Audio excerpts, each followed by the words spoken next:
es el síndrome de Tourette, concretamente, específicamente? Es una condición del neurodesarrollo. Tics y TOCs son primos hermanos, como el 90% de la población con Tourette también tiene TOC. Me diagnosticaron súper tarde, me diagnosticaron casi a los 20 años, pero yo tengo tics desde los 11. Hay una herramienta que se llama CIVIT, que lo que hace es ayudarnos a entrenar ciertas áreas de nuestro cerebro que están implicadas en lo que es el impulso que genera la necesidad de realizar un tic y cómo inhibir ese impulso, ¿no? Yo acompaño a muchas personas con Tourette hoy en día y a familias, y creo que el principal problema no es el Tourette, sino es la mirada del otro. Saber que hay terapias para poder tratar y reeducar al cerebro frente a tics, frente a tocs y frente a obsesiones. Vos le das voz a alguien que tiene síndrome de Tourette, pues lo que más queremos es que nos traten como uno más.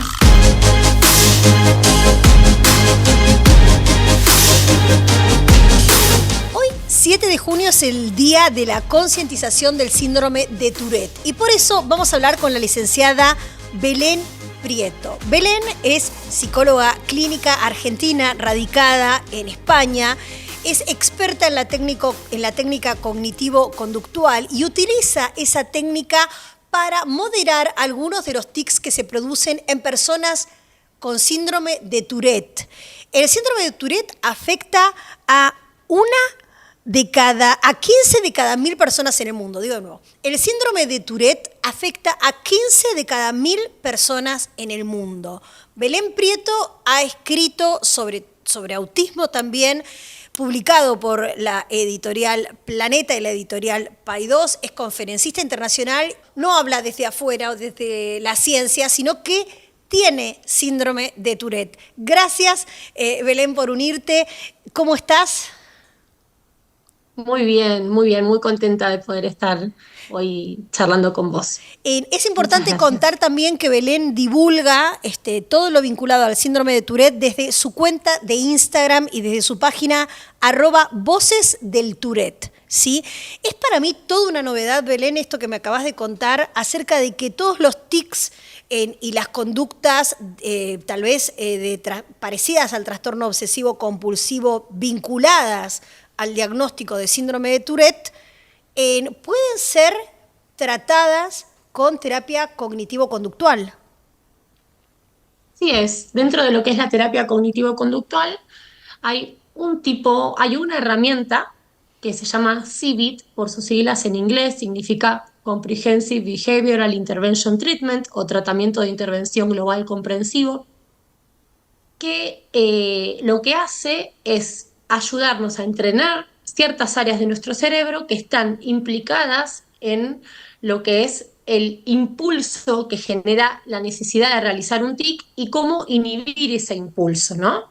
Se le enseña eso al cerebro como aprendemos todo en realidad, a través de la neuroplasticidad de nuestras neuronas y por repetición. Entonces, es una técnica que se puede aprender, que los terapeutas, los psiquiatras se pueden entrenar en ella, y a partir de ella la persona aprende a tener mucho más registro de cuáles son sus tics, de cuáles son las señales que me avisan que un tic está por aparecer, y a partir de eso se le enseña a realizar una conducta que es físicamente opuesta al tic. Y el cerebro, por repetición, va aprendiendo nuevos hábitos, porque los tics son eso, en definitiva, son hábitos que no tienen una función, en realidad son desadaptativos, Claro, pero decimos, son esos pero hábitos son, desadaptativos pero que se te generan por una descarga nerviosa, ¿o qué es lo que genera esos tics? ¿Por qué a mí bueno, no ahí me diste salen los en la mismos tecla, tics tal vez que una persona con síndrome de Tourette? que no tiene tics quien quiere, tiene tics quien biológicamente puede.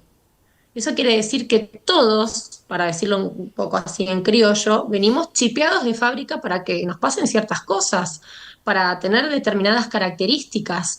Las personas que tenemos tics ya venimos con una predisposición genética para desarrollar tics.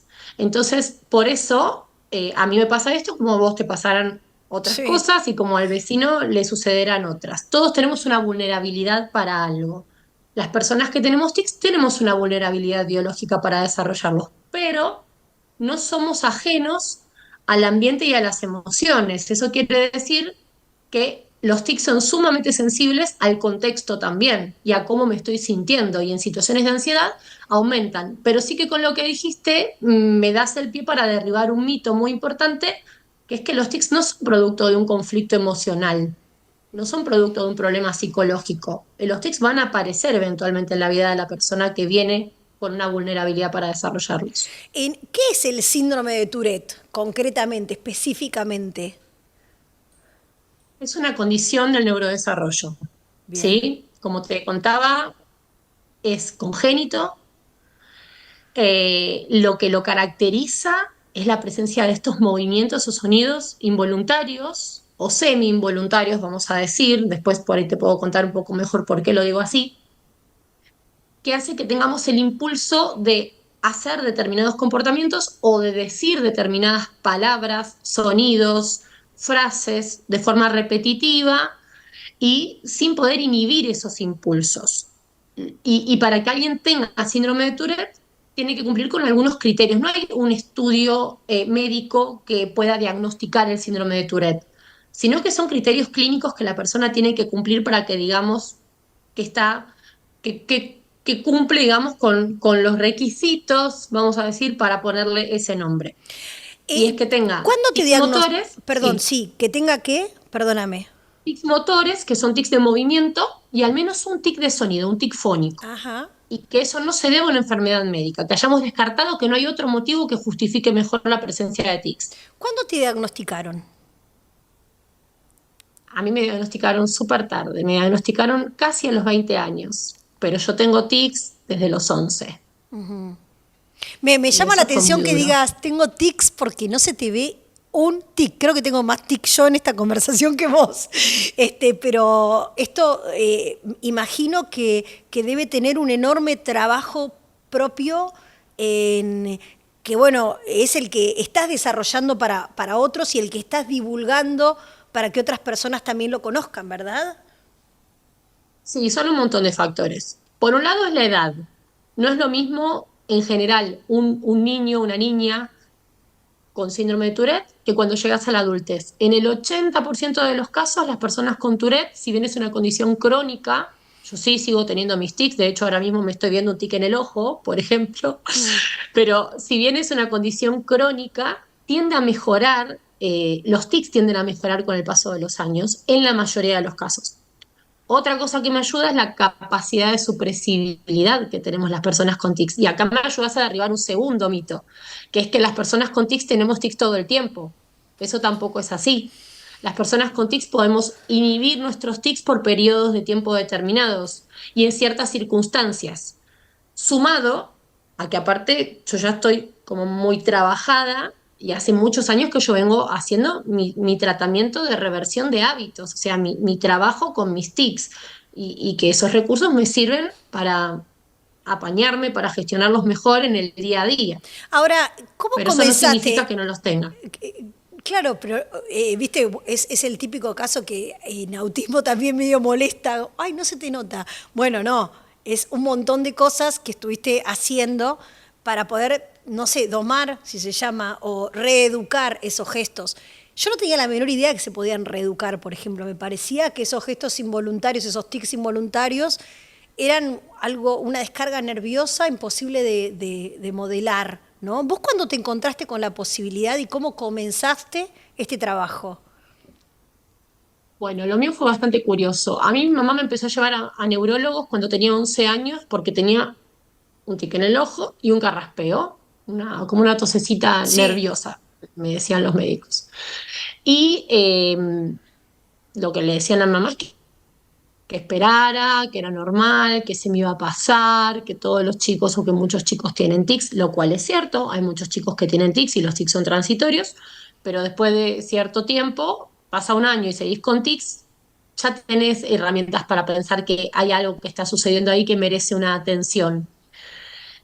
Yo me puse a estudiar psicología cuando terminé la escuela y yo creo que tuvo mucho que ver con esta necesidad de búsqueda de respuestas, ¿no?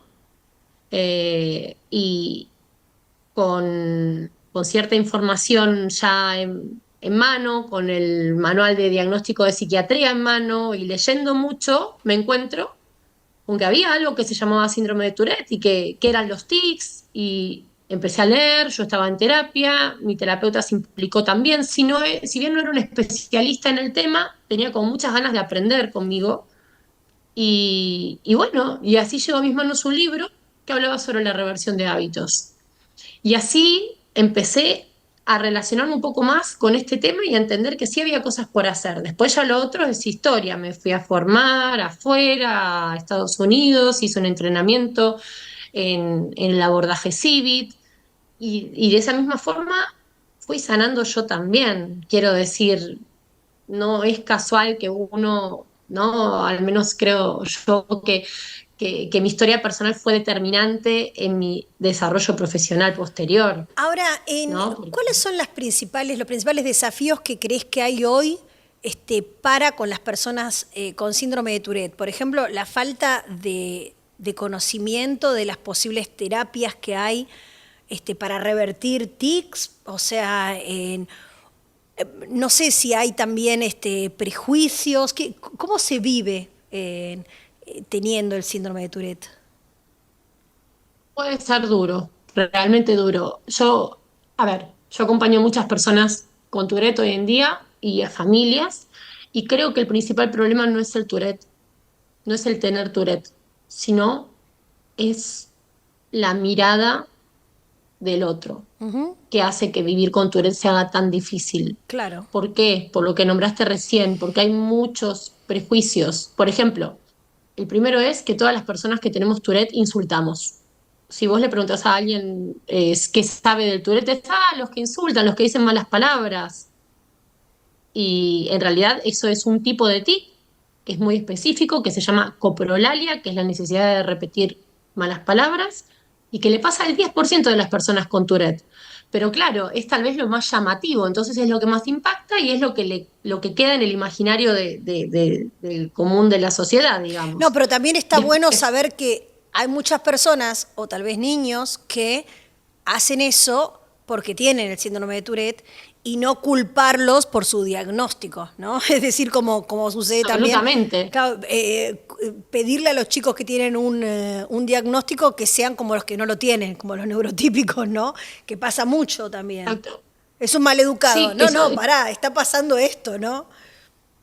exacto, la falta de información. Yo creo que la falta de información, la falta de psicoeducación genera una falta de empatía, porque parto de la base de que la mayoría de la gente no es mala, a veces ignora de qué se tratan algunas condiciones. Claro. Y desde ese lugar de ignorancia, de indiferencia frente a lo que le sucede al otro, se presta para muchos malos entendidos. Y el síndrome de Tourette tiene como sus rasgos muy curiosos que se prestan a estos, a que seas el rarito, a que seas el, ¿no? Como el friki, el extraño, el que hace cosas ¿Y raras. cuál es una conducta Y adecuada para ser inclusivo con personas que tienen síndrome de Tourette? A mí se me ocurre lo mismo que con cualquier otro diagnóstico, naturalizar, ¿no? El funcionamiento diverso. Es decir, no estar mirando, ¿viste? O esperando que esa persona no tenga esos gestos, no tenga tics,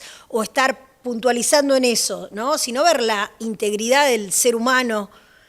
Se me ocurre eso, digo, absolutamente. desde la empatía, pero no sé si hay alguna otra cosa que se pueda proponer como sociedad. Cuando vos le das voz a alguien que tiene síndrome de Tourette, ya no hablo por mí, hablo de personas que acompaño diariamente también, pues lo que más queremos es que nos traten como uno más. Claro. Y eso significa ni invisibilizar lo que no sucede, porque tampoco está mal que querer entender por qué uno hace ciertas conductas. Es lógico tener curiosidad y no saber y poder preguntar, pero por otra parte, tampoco el prejuicio, ¿no? Por eso es importante dar información, porque se sabe muy poquito, está muy poco visibilizado. Es una condición casi, o sea, que es muy evidente, porque cuando ves a alguien con Tourette, te das cuenta de que no, tiene cuestiones así como muy floridas, tenemos cuestiones que están a la vista, pero que pasa como invisible, que se malinterpretan los síntomas.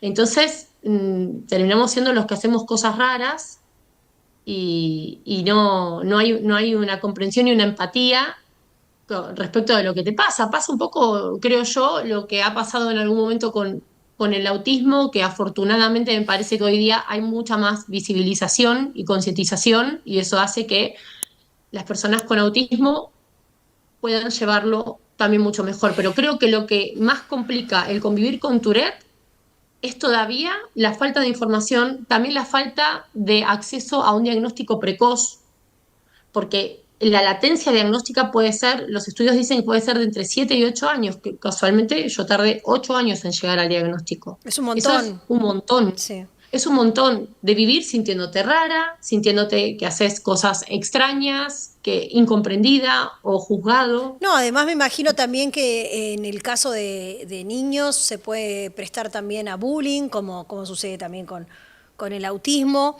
y todo esto de poner sobre la mesa, ¿no? ¿De qué se tratan los diagnósticos? Explicarle. Yo pienso siempre en qué le pasa a los niños que conocen a mi hijo, ¿no? Como la cosa más pura del ser humano es, che, ¿qué? ¿Cómo es? ¿Cómo funciona? ¿Qué pasa? ¿Cómo es esto? ¿Por qué es esto?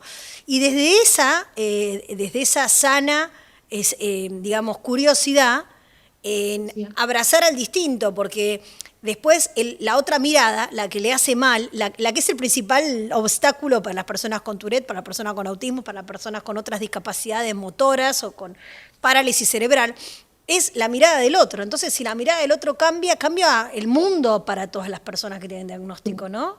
Entonces, Definitivamente. me parece muy importante esto de Voces del Tourette. Me imagino que tenés historias de vida contando cómo es vivirlo en primera persona.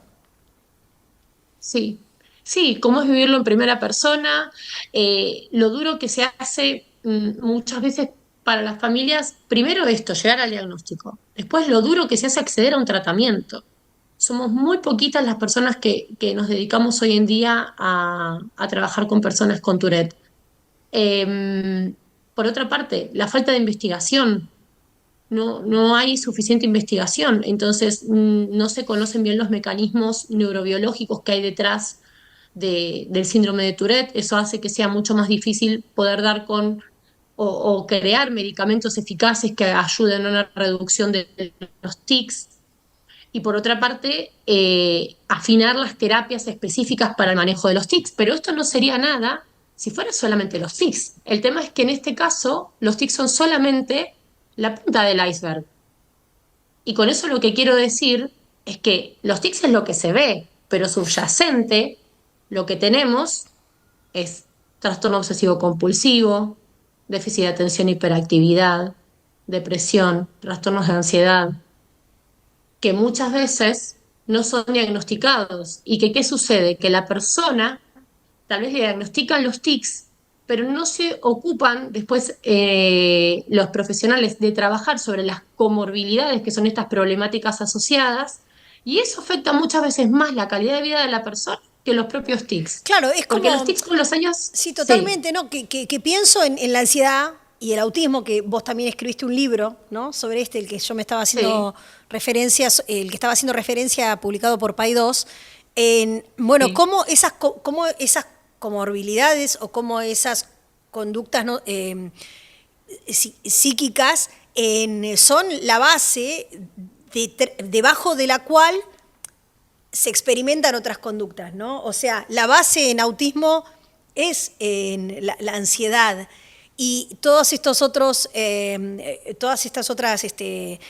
bases que vos estás diciendo, como el trastorno obsesivo compulsivo, como las obsesiones, pueden estar debajo de algo que yo desconocía, por ejemplo, del síndrome de Tourette. Para mí era un reflejo, un impulso que no se podía controlar, nervioso. No tenía idea, por ejemplo, de esto que vos estás contando, ¿no? Que debajo No, hay otras claro. cosas. Sí, y hay mecanismos cerebrales similares, o sea, hay áreas del cerebro implicadas, comunes entre las personas que tienen síndrome de Tourette y, bueno, que tenemos síndrome de Tourette y que tenemos comorbilidades también, que tenemos otras cuestiones asociadas. Tics y TOCs son primos hermanos, como el 90% de la población con Tourette también tiene TOC.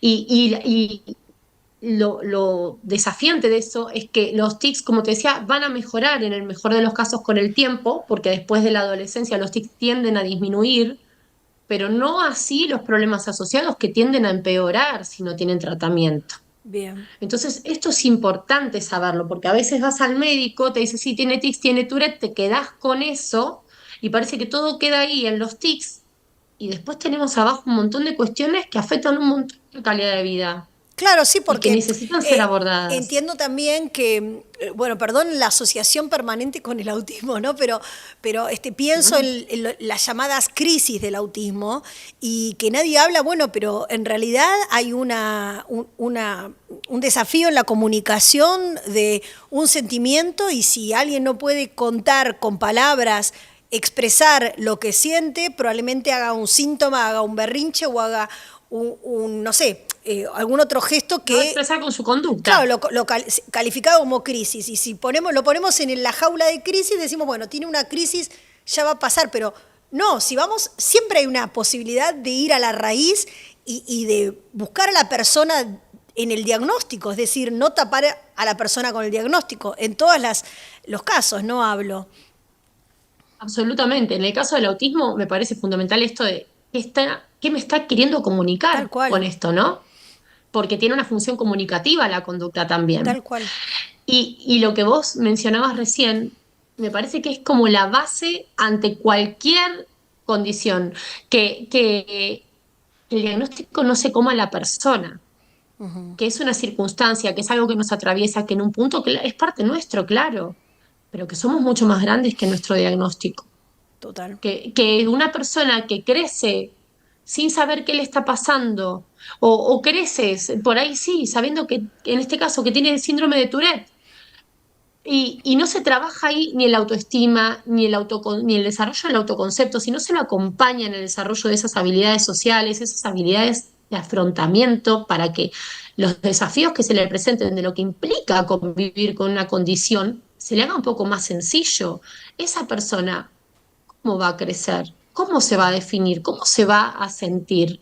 Entonces, no podemos olvidarnos de eso nunca, que no estamos trabajando sobre un síntoma, estamos trabajando con una persona que le pasan cosas. Y eso me parece la base, ¿no? Ya sea para autismo, para Tourette, para lo que sea que te suceda, ante todo, somos personas ¿Y cuáles que son nos pasan cosas. los principales abordajes o los abordajes básicos a los que hay que recurrir postdiagnóstico? Primero, alertar, ¿no? Los tics podrían o pueden ser un síntoma de que hay un diagnóstico de síndrome de Tourette. Esto es algo que no pase de largo, ¿no? Que la detección temprana siempre es mucho mejor. ¿Y cuáles son esas terapias base que ayudan a la persona? Bien. Eso es súper importante. Primero, antes de pensar en la terapia base, en lo que tenés que tener muy claro es cuál es el diagnóstico completo. No, no para rotular, no por la etiqueta, sino porque es nuestro faro, nuestra Claro, brújula, para nuestro empezar a mapa de trabajar, ruta que para nos va a hacer el marcar plan de hacia dónde trabajo, ir. claro. Exactamente. Entonces, si yo sé que aparte de tener Tourette, esta persona tiene ansiedad asociada, tiene déficit de atención, tiene hiperactividad, en ese caso yo voy a poder determinar conjuntamente con esa persona y con su familia, con su entorno, qué apoyos necesita. Una vez que tenemos eso en claro, nos ponemos a trabajar. ¿Cómo? Con terapias basadas en la evidencia. Y eso es súper importante también, porque otro de los mitos del Tourette es esto de asignarle como un significado psicológico a los tics. Si tengo un tic en la garganta es porque hay algo que no puedo Sí. decir, si tengo un tic en los ojos es porque no puedo, ¿no? Hay un montón de esto.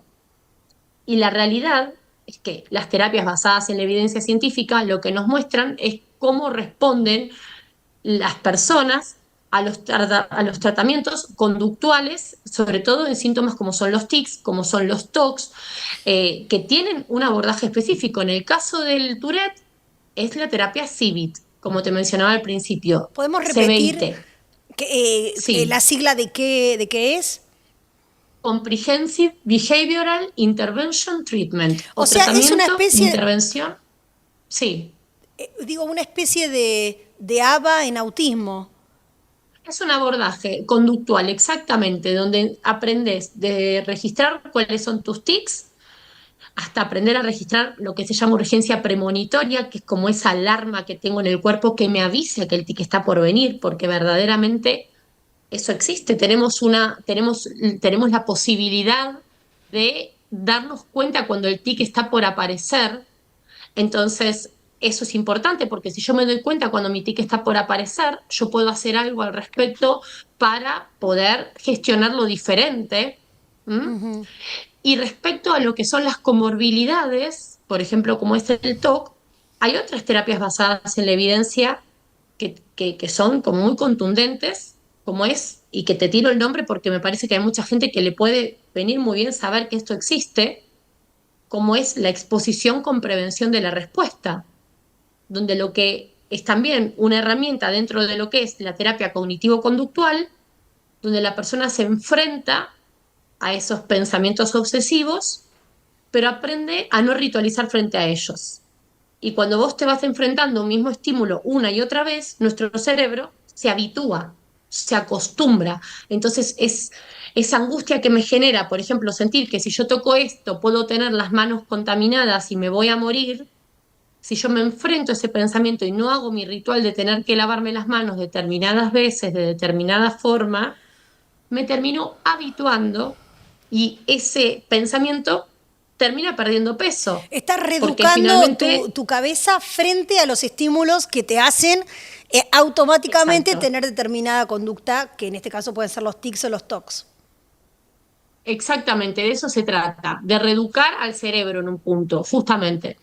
Belén, Sí, de realmente reeducar al me cerebro. parece que a modo de introducción y a modo de recordar y concientizar hoy en el Día del Síndrome, de concientización del síndrome de Tourette, es muy válida la charla que tuvimos. Vamos a seguramente volver a encontrarnos en otras oportunidades para poder ahondar en esto, pero digo, no subestimar ningún síntoma para poder llegar a un diagnóstico, saber que hay terapias para poder tratar y reeducar al cerebro frente a tics, frente a tocs, frente a obsesiones, que es algo que por lo menos yo desconocía, y poder siempre pedir a todos los entornos, a todas las personas que nos están escuchando, que frente a cualquier persona que tenga un diagnóstico, un comportamiento diferente que no sea típico, en la amabilidad, en la mirada, nada, de aceptación, de convivencia, ¿no? Naturalizar, digamos, las diferencias es el abrazo más importante que requiere cualquier persona, ¿no? Es como la mejor terapia. Sin duda, yo creo que si eso está cubierto, si esa necesidad que tenemos todos los seres humanos está cubierta, convivir con cualquier condición se hace mucho más fácil. Esa mirada amable que tendríamos que tener todos con todos, sin Total, importar si tenemos o no una condición. Creo que tiene totalmente. que ver con eso. Muchísimas gracias, Belén. @Voces del Tourette, pueden encontrarla en Instagram y también la página se llama igual. www.vocesdeltourette.com. Muchísimas gracias, Belén. Te mando un abrazo. Gracias, María Julia. Un abrazo para vos. Vamos a dejar los links de las páginas y el contacto abajo, en la descripción de este episodio. Acordate de darle like, de suscribirte para recibir notificaciones activando la campanita y de compartir el contenido para todas las personas que creas que pueda serle útil.